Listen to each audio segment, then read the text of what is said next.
CRS and FATCA are vicious attacks on privacy and freedom.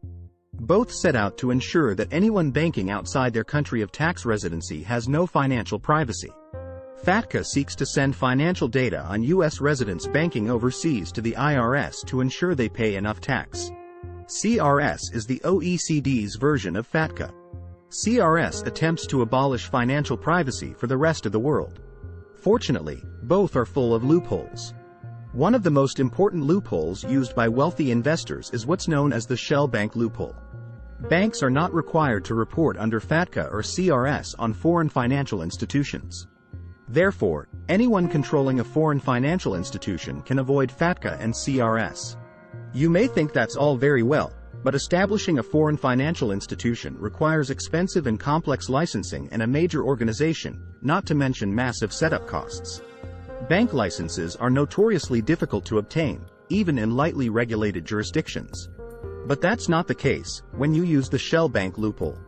Any entity can register with the IRS as a foreign financial institution.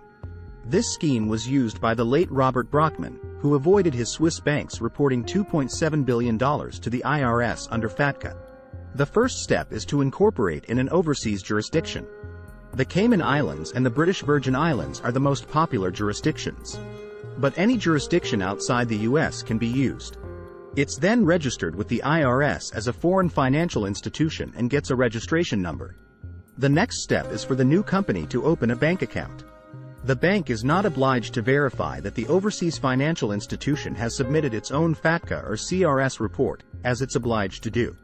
Overseas banks will generally only verify that the entity opening the account is registered with the IRS.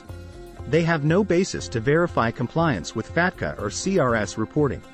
Of course, normal AML checks will apply, and there may be increased scrutiny when opening the account as a foreign financial institution.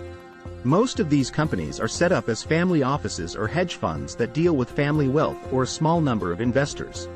This ensures they're not subject to any other kind of regulatory scrutiny in any jurisdiction.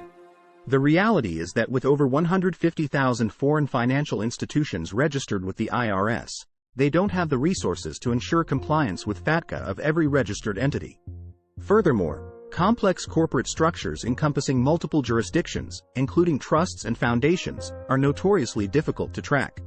The shell bank loophole is another tool in the arsenal to fight back against the war being waged on individual privacy. This kind of structure needs careful planning with professional help. The choice of jurisdiction can be crucial. It's also important to say the right things to the bank during the account opening process to ensure it's opened. Liberty Mundo helps high net worth clients navigate the offshore world. Our goal is to increase your freedom and protect your assets. We do this by helping you get new overseas residencies and citizenships around the world. This means your travel options can never be restricted by any single government. We protect your assets by setting up legal structures that are impossible to penetrate. These structures can include trusts, foundations, and offshore companies. The exact structure will depend on your individual needs. Follow the link in the description to get started on your personalized offshore blueprint.